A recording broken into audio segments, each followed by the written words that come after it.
Schmucky schmuck. Yeah, James Craig. After listening to the first week of reports about his trial, he's a schmuck. He's a complete schmuck. Even if he didn't do what he's accused of, which I believe he did, he's a schmuck. He was a schmucky husband and a bad father, and just a schmuck. We're going to just cover week one of the trial.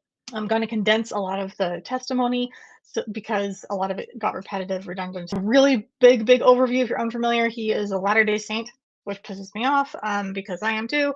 And one reason why this case bothers me, I'm accused of poisoning his wife, Angela. She was 43 years old, mother of 6 children who loved genealogy, loved doing woodworking.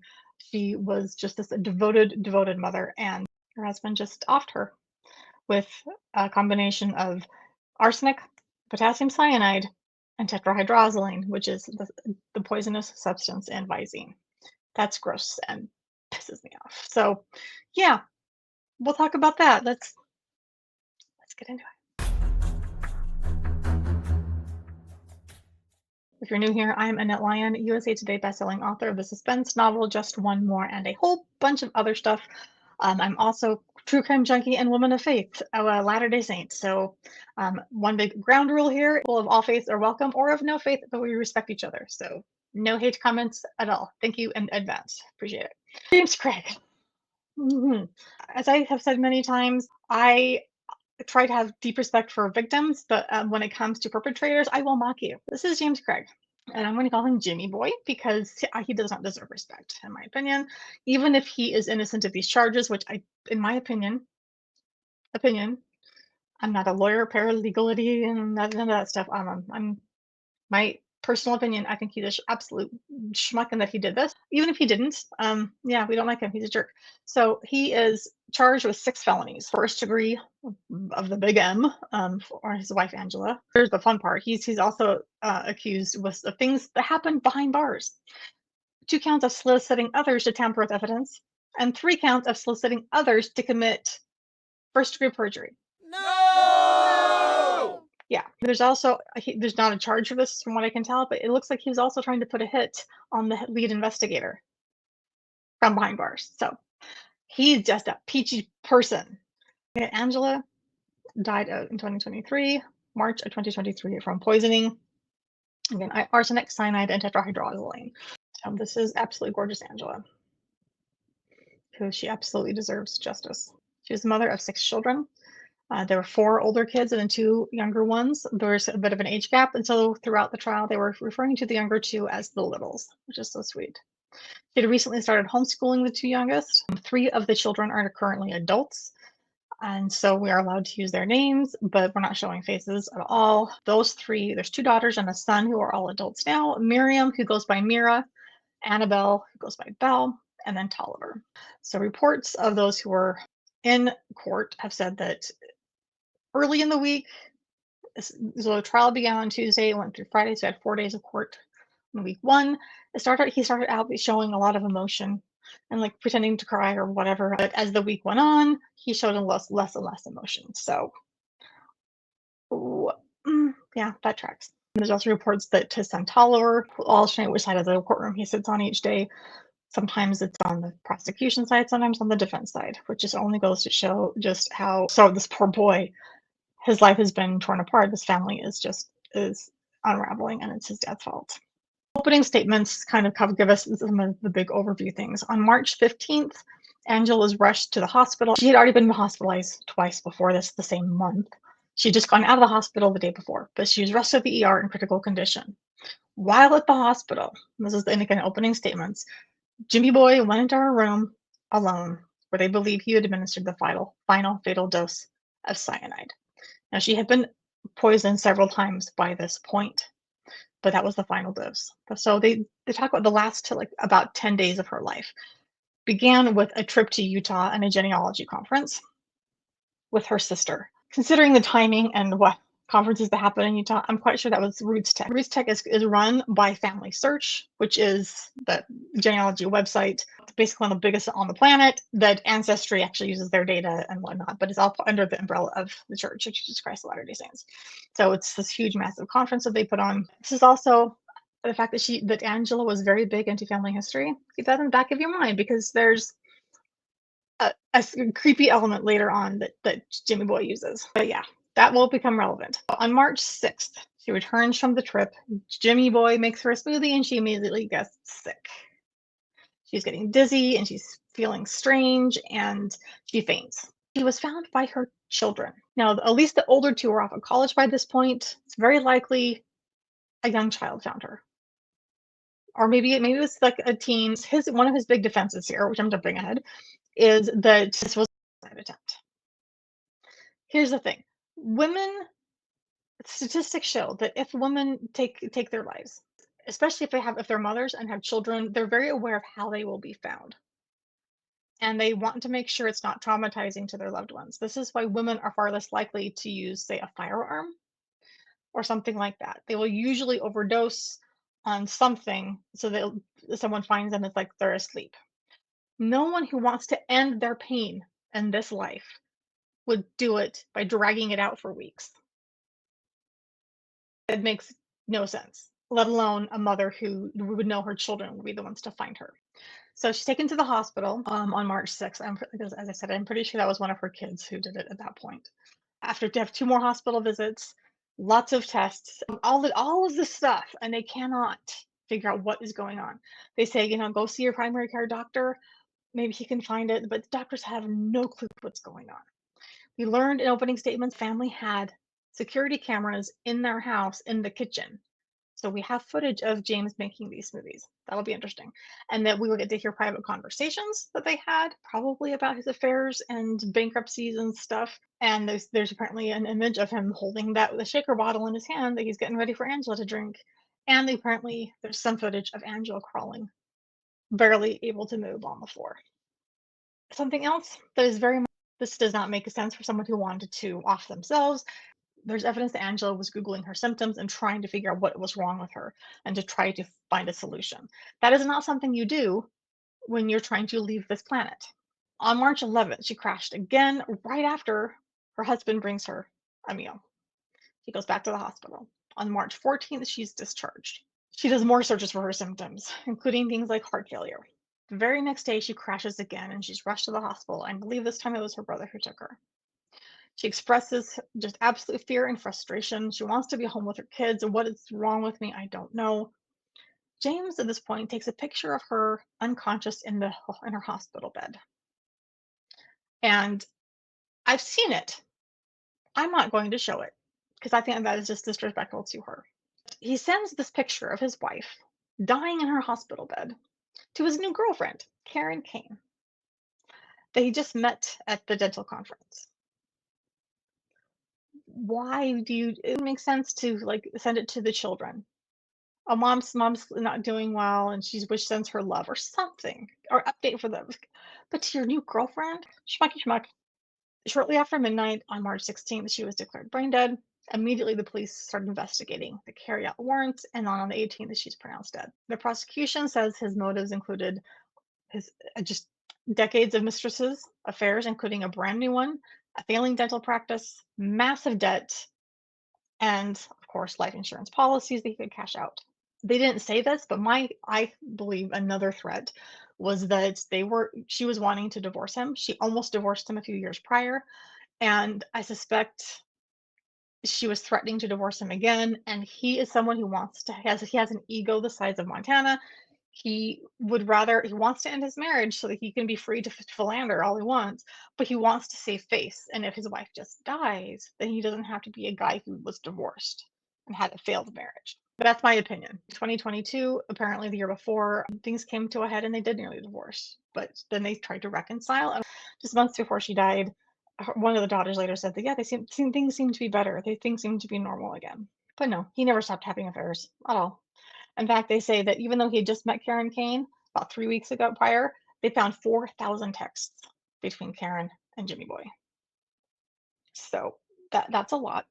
And Karen was coming out to visit him while Angela was in the hospital. Chances are he assumed that she'd be dead by then when they were planning this trip. Gross. Then we have his Google searches. How to make murder look like a heart attack. Can cyanide be detected in an autopsy? What's a fatal dose of arsenic? Top 5 undetectable poisons that show no sign of foul play. He watched 6 videos because there's one that says 505, 606, how to make poison. YouTube videos. Oleander, how to make poison. Top 10 deadliest plants that can kill you. Oh, great. Lots of sketchy internet searches where Angela's were trying to find out what's wrong with her so she could stay alive. Again, evidence that he ordered both arsenic and cyanide online using his dental credentials, and then he bought Visine at a local store. We know that when in her last hospitalization, that Angela was taking a Z-Pack for a sinus infection on top of everything else, and that Jimmy Boy had told the family, "Oh, make sure she takes her Z-Pack, make sure she takes it." And apparently it was capsules, not tablets, and they believe that he emptied the medication, the antibiotic, out of the capsules and filled them with cyanide. Yikes. And then he actually tries to get his daughter, Annabelle, to fabricate a story about her mother's death. She refuses. Fortunately, warrants are quickly issued. He is soon arrested. While he's in jail, we're going to get to this testimony. This is still opening statements, but while in jail, he tries to recruit people to help him clear his name, doing things like planting a fake note supposedly from Angela. He draws a map of his house so people can know like where to put things and where to plant stuff. Creating fake friends to corroborate that Angela was somehow. He tried to put a hit on Bobby Olson, the lead detective, and I believe Olson is a female, which to me that adds another layer of contempt for him. He probably just hates women in general. But he also tried to get Annabelle to create a deep fake video and complete with metadata that would somehow show it was created in February, showing that her mother was ill, and she refused to do so. It's just disgusting. That's kind of how where the prosecution ended their opening statement. The defense begins, theirs wasn't very long. They said this wasn't murder, it was just an accidental. I hate it when I accidentally overdose on cyanide, arsenic, and tetrahydrozoline.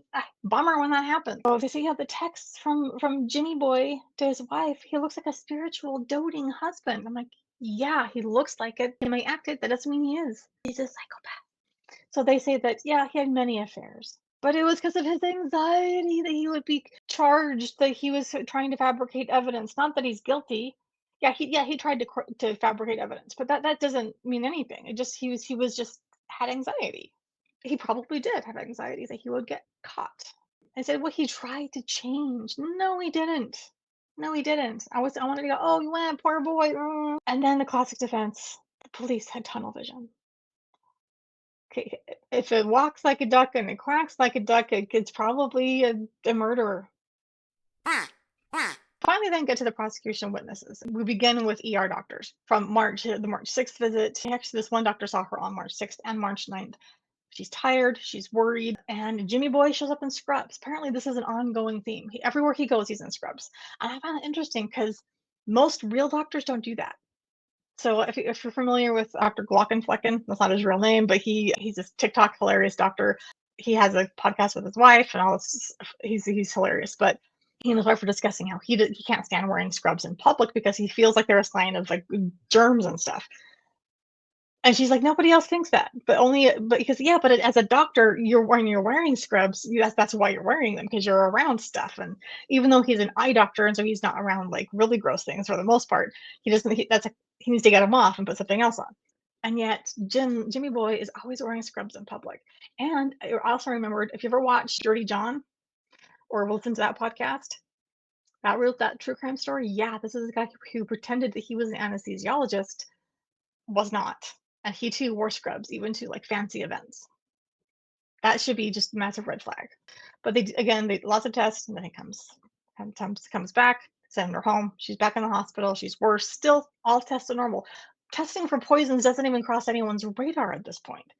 Jimmy Boy, if his claim this was accidental overdose on things that he ordered for her because she wanted him to order it, which is what he is saying. He later says it was a game of chicken. She was threatening to off herself, and so she told me to order these things. I didn't think she'd actually do it, so I ordered it for her, and she did it, but she didn't mean to actually take too much. That's why it was an accidental overdose.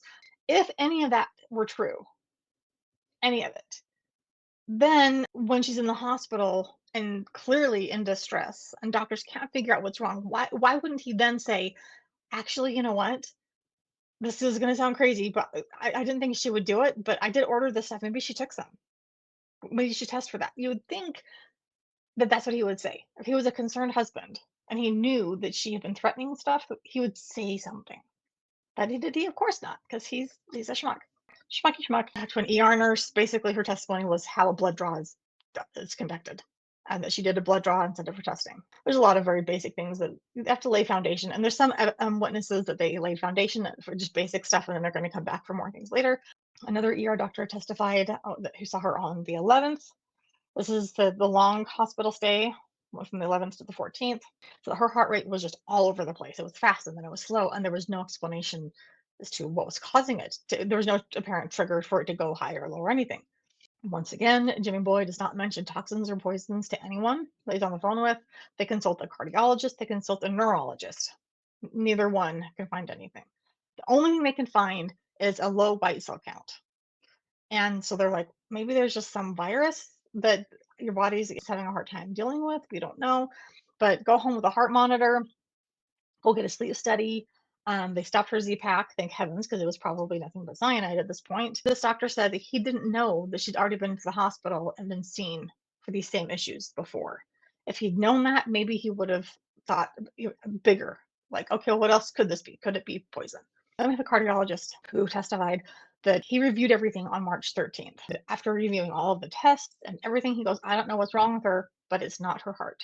I can tell you that. Some triage nurses. There was one who, she did the whole intake thing, and they always do self-harm indicators, low score, no indicators of anything. Another triage nurse said something similar, that she was sicker when she came back on the 9th, still dizzy, fainting, vomiting, and her severity index score for her health went from a 3 to a 2. 3 is a less severe, 2 is more severe. But again, with the offing oneself screening, nothing, no red flags. Primary ER nurse versus the triage nurse. She also testified saying there was, again, she said that I got no indication, no red flags of that there was any sort of self-harm or EV issues at home. She did a neuro workup. She herself doesn't remember seeing Jimmy Boy. Records show that he was at the hospital at some point. This is at the end of day one, the defense objected to a therapy dog coming to court, because apparently they had a couple of witnesses who wanted to have the comfort of a therapy dog. Turns out it was his daughters who were going to testify against him. Didn't know that at the time. And on day one, the dog was there as a dry run to make sure the dog would behave well and they could hide it from the jury. And they did. There was a screen blocking the dog. The jury had no idea the dog was there, and the dog didn't make a noise or anything. And so the defense objected to Fancy the dog coming. But that was overruled. So on day two, we had Caitlin, the office manager. She was on the stand for most of the day, and she is a huge part of this case. She saw and experienced and told and lots of stuff. On March 5th, this was the day before everything started to fall apart. On March 5th, he texts her and says, by the way, the computer I gave you so that you can work at home sometimes, it was supposed to have been wiped, but it might actually have some personal information on it. Interesting little tidbit. Not sure why that's relevant. I guess we'll find out. The very next day, on March 6th, that's the day they say everything starts to unravel. First, Jimmy Boy is late to the morning staff meeting. That's not normal for him. And his explanation is, oh, my wife and I were working out, and then I made her a protein shake, and then she got sick. Why would you say that? And he's like, I wonder if maybe I put too much protein powder in it. I don't know. So weird. Why would he say that when he's, I don't know, trying to throw the suspicion off him because he's admitting it? I don't know. As the day goes on, he says, oh, she's still sick. I'm going to have to take her to urgent care. After hours, he returns to do some work, and he wants to be alone. This is what Caitlin is saying. She often stays at the office after it closes to finish up whatever office things need to be done. He doesn't have his office key, which is another recurring theme. He's always wearing his scrubs everywhere he goes, and he always keeps forgetting his office key. So she's like, yeah, I'll leave the door open so you can come in. When she's about to leave for the day, she knows he came in, but she hasn't been paying attention to what he's doing. But as she's getting ready to leave and go out the back door, she realizes he's back in exam room 9 with the lights out and like hiding his monitor, which is just weird behavior. So that room is farther away from everything else. And that little period was when the cyanide was ordered to come to the office. Yeah. Half an hour after she leaves, sure enough, James texts her and says, oh, by the way, I have a personal package coming. Don't open it. Leave it on my desk. She remembers thinking, okay, that's weird. But okay, she left the text on read. The defense was like, well, you were close friends, right? She's like, yeah, he was. I considered him a close friend. Well, if you were such close friends, why didn't you say goodbye that night before you left? And I'm thinking, okay, if your boss, no matter how good a friend, is acting sketchy and weird and hiding stuff, and she's kind of freaked out, and is not quite sure what to, that's not. I would probably just leave too, especially if he said, I want to be alone and get some work done. She wouldn't be bugging him. She had to go out of her way to go see that, as it was. 3 days later, on March 9th, Jimmy Boy tells Caitlin, Angela's back in the hospital. Because the first time she released the same day. Caitlin goes, well, how's she doing? He's like, I don't think she's going to make it through the night. And then suddenly he pivots and talks about patient load and billing. And she's like, okay, that was a weird transition. March 10th, he forgets his keys again. I think it's right about that time. Jimmy tells her that, oh, my brother and his wife are coming in town to take care of the littles while Angela's sick, so I can work more.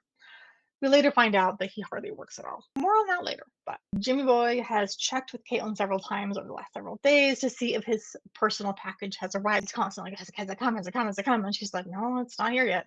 Finally, on the 13th, a staffer hands her the silver packet. It's unopened and it's got a biohazard sticker on it. And she's like, what did this come in? So the staffer goes, like, here's the box that came in. And she's like, oh, I wonder if this is the personal package you told me about. It's the address label on the box says James Craig Personal, and then Summerbrook Dental. And then the invoice, she's thinking of biohazard. I wonder if it's like fentanyl or something, which they do use in dental practices. In which case, she might want to put it somewhere else, right? So she opens the invoice and it says potassium cyanide. Alarm bells going off in her head. This is bizarre. It's the only time she says that she ever remembers that his name plus personal has been written on address label. It's just weird. But she leaves it on his desk and she's like, okay, that's bizarre. On the same day, Caitlin asks him, would you mind writing a prescription painkiller for my friend? She's seeing a dentist tomorrow, but she has so much dental pain right now. But she's seeing a dentist tomorrow. And he says, oh, no, legally, I can't do that unless I see her in person. That's the line. That's the line he won't cross. Loser. Like, oh my gosh, Jimmy, Jimmy, Jimmy. No. Schmucky schmuck. Angela got discharged on the 14th. And then on the 15th is when she gets sick again. The final time. Jimmy calls Caitlin, says Angela's back in the hospital. I don't think she'll make it through the night. And this time he's right, because he made sure of that. At this point, he has said that twice. First time she did make it through the night, but he said that again, and now Caitlin is fully alarmed. She's freaking out. She calls operations manager Jackie over the entire practice. So it's a whole group of, like, a partnership of dental offices that work, and they're kind of a network. It's on a group call with the Redferns. Ryan Redfern is the partner that got Jimmy Boy into the whole partnership. In the news, when they said that they were business partners, it sounded like they were co-owners of the same practice, and that's not the case. Ryan Redfern was part of this larger network of dental offices. He said, well, James, if you want to come in, maybe you can join the partnership. Here's what it requires. We'll help you over the hump, getting over your bankruptcy money issues. So he was trying to help an old friend because they'd gone to dental school together. But so Jackie, operations manager over the network of things, and then Caitlin, the office manager of just their Summerbrook, they then group call the Redferns. So Ryan Redfern and his wife Michelle, who are on their way to the hospital to visit Angela. So we have a 4-group call going on, and Caitlin tells Ryan and Michelle, with Jackie on the call, about the cyanide that arrived, the package. Caitlin has been Googling symptoms too. She's like, if you were to ingest cyanide, what would that look like? And she's like, oh crap, these are Angela's symptoms. Oh no. She has told them the Redferns. She hangs up. Caitlin calls the police and reports it then. At this point, she was asked about security camera from the office, and she's like, it's routinely deleted after a few days, so they don't have any from that time period. So then they move on with the timeline. Caitlin then sends a copy of all of her texts, like screenshots, to the police between her and Jimmy Boy. And that's the point where she has to kind of embarrassingly admit that she and James had been emotionally closer than would be appropriate. That he was instigating this really close, intimate friendship relationship to the point that they used a different phone number to communicate with each other. And she's embarrassed by that. I tend to think that this was abuse of power on his part. And it sounds like he was very manipulative, so I don't blame Caitlin on this. Then we turn to the Redferns. So they testified on separate days, but I'm going to kind of combine their testimonies here. Michelle Redfern has a PhD in nursing, and she is the wife of business partner Ryan Redfern. Redfern and Jimmy Boy were in dental school together. At one point, Michelle says that, yeah, I was texting Angela about her illness. She wasn't texting me back. And they're like, oh, then you weren't friends after all. And she's like, well, no, she was sick, and I stopped texting her because she's sick. I don't want to bug her. So I started asking James instead. And that's when we get this whole thing of, oh, yeah, it'd be a fun puzzle to work out if it weren't my wife, which is kind of chilling. Yeah. When Michelle was asked, oh, was Angela manipulative? She goes, "No." Like, it was like this unequivocal, just no. And then the defense, when they're on cross, they said, "Well, you weren't as close as you used to be." Like, so? Like, yeah, like, wasn't like there had been a rift, but they'd go to parties at each other's houses and weren't like super like tight, close friends, but she was a friend. Like, you know, life happens, but it was the business failing, yes, but it wasn't Angela's fault. Apparently, Angela had worked at the office at times, and it sounds like Ryan wasn't a huge fan of hers. And someone just reported saying that he had said the wives should be moral support, not office managers. And that honestly, that rubs me a little bit the wrong way. But being a chauvinist isn't criminal. So, no. Okay. So she says that, yeah, Angela was a private person, didn't tell friends about her marriage.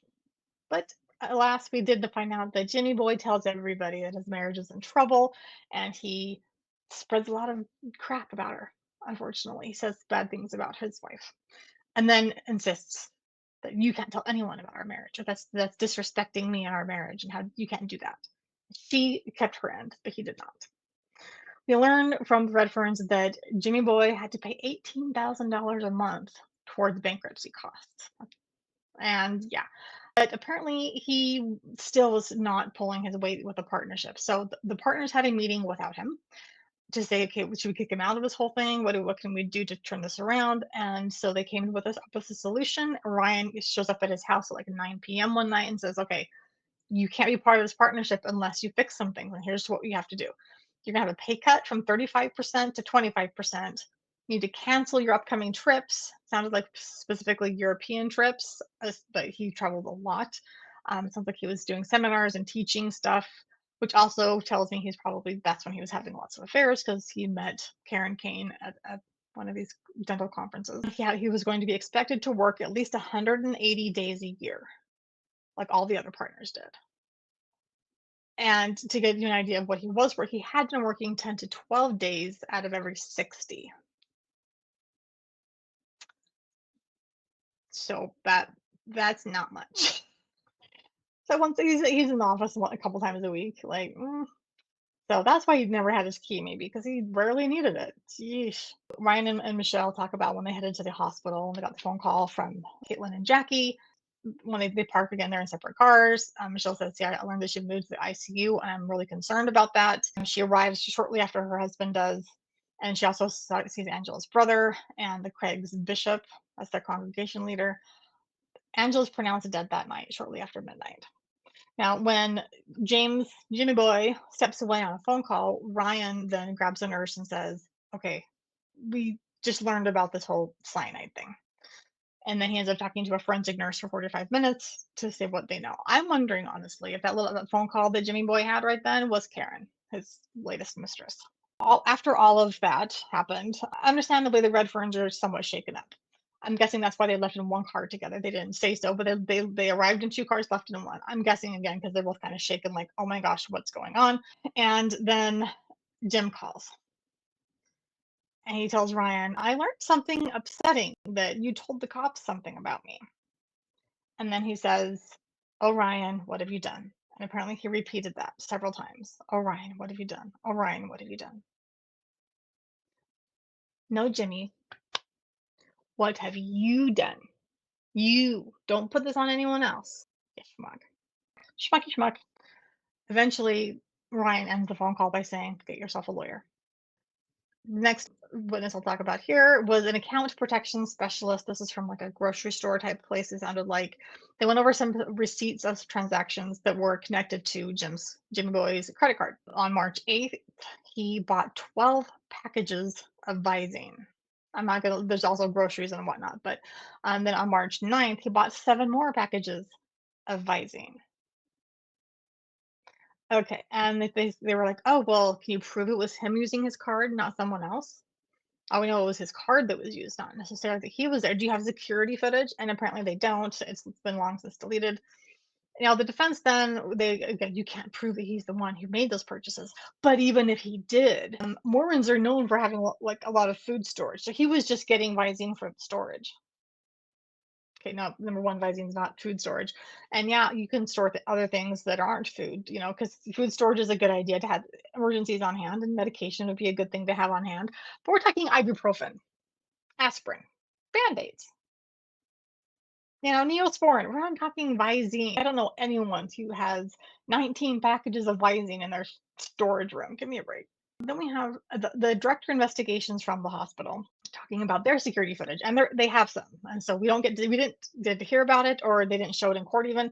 I am suspecting they will. They're just laying the foundation at this point. They were the ones coordinating, getting the different angles and different cameras and getting all that to authorities. Apparently there were 9 clips from 10:30 a.m. to about noon, I believe, on the 15th, when she was readmitted and on her last day. That's when they think he administered the final dose. They didn't say that at the time, but I'm assuming that's what they will be putting forth in evidence. Then we get an inmate service technician, and she's the one who opens undeliverable mail. That mail that was sent out from an inmate and then it was returned for whatever reason.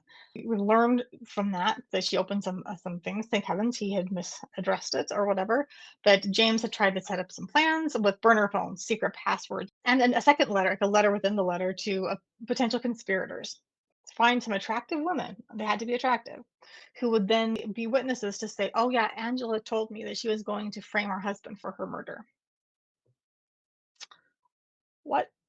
But he promised money and dental work in exchange for these favors. Code words included Harry Potter and Captain America. I'm curious as to what specifically those referred to, but and the reason was that supposedly she wanted the upper hand in a future divorce.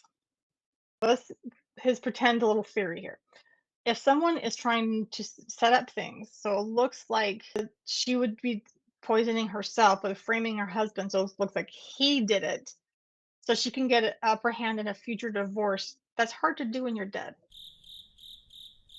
It just shows that he was concerned about the divorce thing was a real concern for him, in my opinion. The defense was like, "Oh, well, how do we know that you didn't tamper with the letters? It was just sitting on your desk, someone else's desk for like a day, blah, blah, blah." There's so much evidence against this dude that even if the letter had fallen somewhere and then been put back, it's a small thing. It's just one more piece of straw on the camel's back. Bobby Olson, the lead detective, got up. Very minimal testimony laying foundation at this point. They say that she will be back. She was brought into the case on March 16th at 8:30 a.m. That's 8 hours after Angela was declared brain dead. But she's still on life support. At that point, she already had signed warrants for the Craig House and the dental office, and she interviewed Jimmy Boy. And during that interview, she got his phone and password as well as Angela's. Now, the defense at that point was like, "Oh, but he didn't have to cooperate." And I was like, well, they had warrants. He kind of did. You know, a digital forensics analyst testified basically, again, foundation laying that he reviewed their phones, a DVR, and 3 external hard drives, and lots of technical stuff about how they extract information and turn it into readable text and blah, blah, blah. I imagine he'll be back later to explain what he found. Cassie Rodriguez then testified she is part of the support and sales team for Midland Scientific. That is where he got the potassium cyanide. So she's the one who dealt with the order that he placed. And when he was like, "Well, where's my package? Where's my package?" So some of the red flags she said that she saw, that the address was James Craig Personal. She's like, "This is a science medical supply / poison. Why would it be for personal use?" And the email it came from was not like from summerbrookdental.com or something like that. It was a separate one he had set up, the whole like James and Waffles or something, a Gmail. Is that it was a secondary email that his wife didn't know about. That's how he communicated with his affairs and whatever else, and apparently how he ordered potassium cyanide. So that was a red flag to her as well. Like, this does not look like a professional situation. but he did have the credentials to order. Legally, you also have to explain what you're going to be using it for, and all he put is it was going to be used in a seminar. So those things all together, she's like, this did seem sketchy to me at the time, but she had no way to just deny the order. Now, March 10th was supposed to be the original delivery date. And then she emails him saying it's going to be delayed by a day. He's not thrilled, of course. On March 11th, when he's like, okay, well, there's more emails. Like, where is it? Where is it? Where is it? Now, this is where the defense jumps in again, saying, well, we don't know that he was on the keyboard typing these emails. Yeah, it came from an account associated with him, but we don't know if he's the one. It's like, okay, there's enough smoke here, guys. There's enough smoke. Like, yeah. So then we get an employee from Midland Scientific. He worked at the warehouse. His name is Ashley Donahue. And on March 24th, he saw a news story about James Craig. And he's like, oh my gosh, I recognize that guy. I think he came to the warehouse and asked if we still had a storefront. And I said, no, it was closed due to COVID. And he wasn't sure on the date, thought maybe March 13th or 14th or something. I believe that he saw James Craig, but I think he probably saw him earlier than that because she would have already been somewhat poisoned and he would have had the actual potassium cyanide in hand by then. I don't think we need his testimony anyway, so to convict this guy. The CSI then testified about processing the house and the dental office. Defense tried to poke holes in that. Well, you didn't pick up this trash. You didn't collect this computer and blah, blah, blah, whatever. Then we get the heartbreaking testimony of Mira and Annabelle, his two adult daughters. Breaks my heart. This is where we get the therapy dog. Jury didn't get to see the therapy dog, but yay, I'm glad Fancy the therapy dog was there. So apparently Mira got married 6 months before her mom died. And she was very young. I think she was like 19 or 20 at the time. Apparently, during a testimony, she gave her dad one quick glance. He was like a 90-degree angle from her, but never looked at him again. And even that was when she was asked to like explain the siblings, like to describe how many there were and whatnot. She just glanced at him really quickly, and then when they said, "Where's your father? Is he in the room?" She just pointed and said, "He's right there," and then described what he was wearing. She wouldn't even look at him.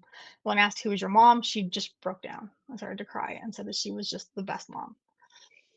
She described her as she loved her woodworking, genealogy. She loved animals, and she had so many pets. Even though her mom was allergic, she was so eager to see her grandchildren. And she talked about how she and her mom had gotten closer as she got older, as she went off to college and got married. That her mom was turning into like a friend rather than just a mom. And apparently, Mira asked her dad if they were going to do an autopsy on her mom. He said no, he doesn't want to let them satisfy their curiosity. So let's just put it out there. If your wife dies unexpectedly and you don't do an autopsy, I will assume you did it. When asked about her mom's mental health, Mira refused to agree that her mom had ever been suicidal. It shows, yeah, she was stressed. Life can be hard sometimes, but she was excited about her future. But stress and hard times don't equal mental illness or. And then the defense was like, oh, but in 2017, you heard them fighting. So apparently her bedroom was in a spot where through the vents, you could hear them fighting pretty well. So she goes, yeah, they're going through a rough patch, and I could hear them fighting through the vents, and his affairs came to light. But by 2023, things seem to be in a better place. So by 2017, I'm thinking, I wonder if that's right about the time the youngest was born. Don't know. Then we have the other sister, Annabelle, who goes by Belle. She's also Fancy the service dog.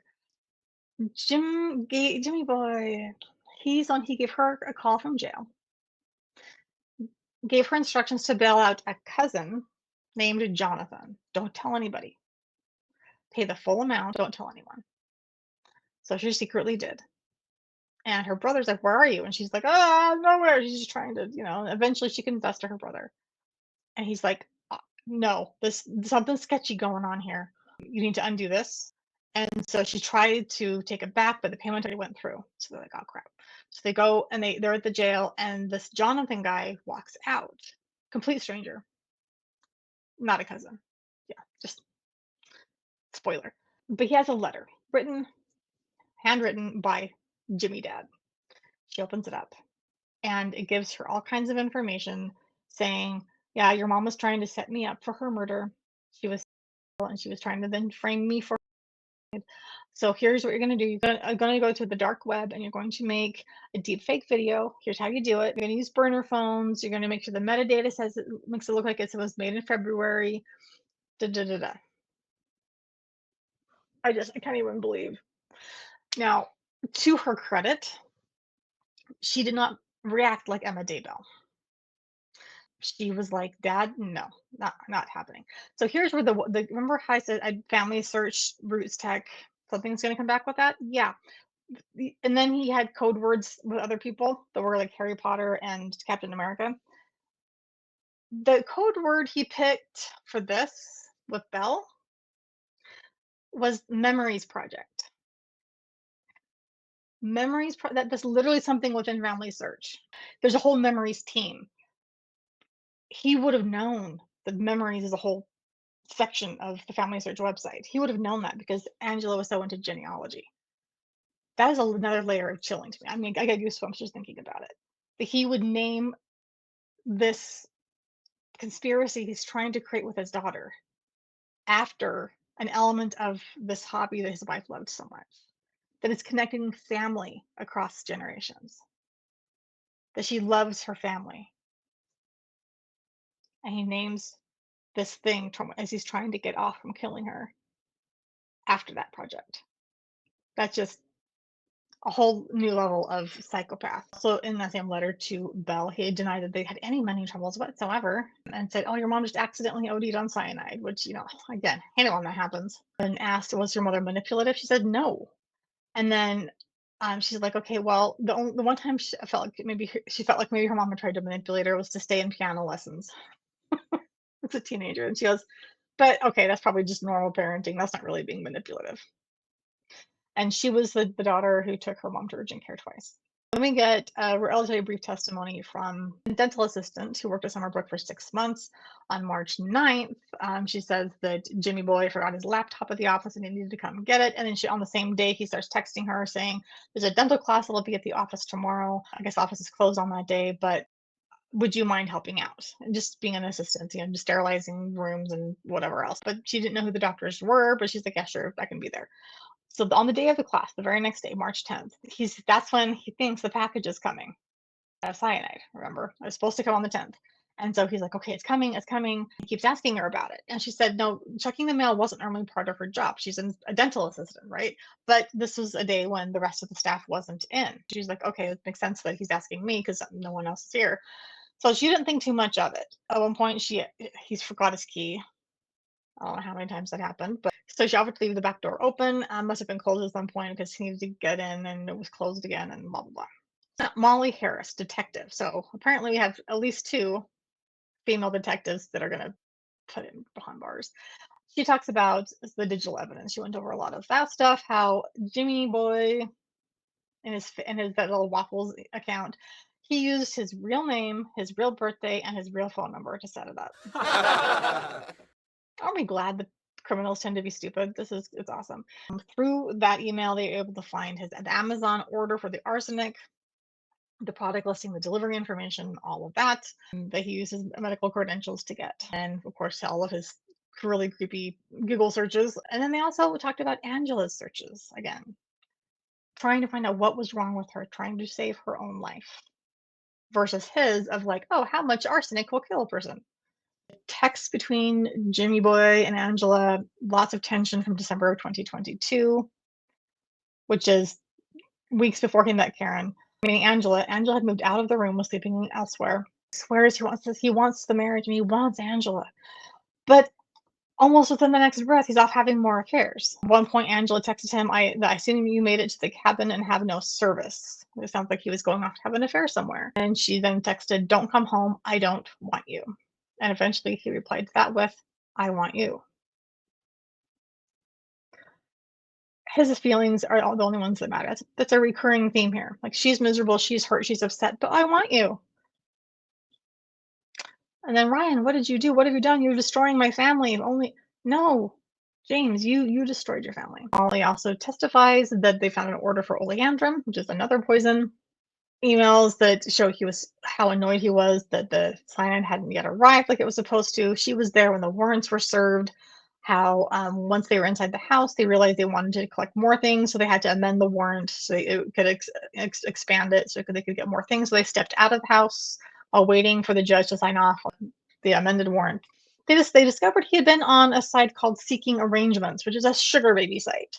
If you're unfamiliar with that term, sugar babies are basically women, young attractive women who basically are escorts for men in exchange for money. It's kind of like a almost like a prostitution situation, but it's like, this is my sugar daddy. And I've heard of girls who have 2 or 3 sugar daddies, but sugar daddies provide all kinds of money and whatever. And he had been lying on that site saying he was worth $10 million and blah blah blah. One person reporting on this case that said, I wish Angela felt brave enough to tell someone about her situation. And while I wish Angela had told someone about her situation, I don't think it had anything to do with a lack of bravery.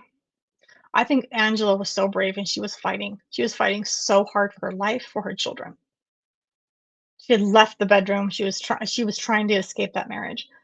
I think she was trying in her heart of hearts, I think she was trying to honor and respect her marriage, and on some level trying to do what she thought was the right thing to do, which was to keep private matters private. I know a lot of people who think but it should be all. I mean, there's certain private matters that should remain private, but I don't think it was a matter of not being brave. I feel like Angela had plenty of bravery, and she probably didn't recognize just how coercive and manipulative her husband was. She didn't realize he was poisoning her, for one, but he was clearly actively, coercively controlling her. People who are in those situations often don't recognize it for how serious and damaging and dangerous it is. So I need to have a little issue with that. They're saying I wish Angela had been brave enough. I don't think it had anything to do with bravery. I think it had to do with her not realizing the danger she was in and trying to do the right thing. And he just took her life before she could get out. I also wanted just to point out that it's unusual that men are far less likely to use poisons to off someone. Poisons are often considered the woman way to do it. And while statistics, I looked up a couple of things that shows that women are 7 times more likely to choose poison as a homicide method than men are. That only it's like 0.003 of all killings are with poison. And men are 4.2 more likely to commit homicide than women. So even though women are more likely, if you take like all the women who do this, and it's lots of poison, but the number of women who do that with poison is still like this tiny number compared to all of the homicides that are out there. But that is week 1 of the James Craig trial. I will be covering week 2 soon, but so you don't have to watch all of the other reports and get every single thing. So the more I learn about Angela, the deeper my respect I have for her. And I meant to record this one earlier, but it started hitting really close to home. It was hard. It was hard to redo this research and not feel very deeply for this poor woman and her children. And I am grateful though that the kids are seeing through it. They're devastated, no doubt. I don't even know who's raising the youngest at this point. I just love the littles, but I'm glad that they recognize that their mother was a good person who loved them and fought for them. Their dad is the one who did this, not their mom. If only the Daybell kids could be the same. Anyway, before I start crying, because I can feel it. Yeah, you're still here. I really appreciate it. Give the video a like. It really helps the channel. Subscribe if you're new. All that stuff. Hey, click the notification bell. Make sure you're subscribed. Sometimes you might think you are and you are not. But yeah, I'll be checking up on the week 2 very soon, and I've got other things coming down the pike as well. So in the meantime, gosh, yeah, this is heavy stuff. I need to get myself some chocolate.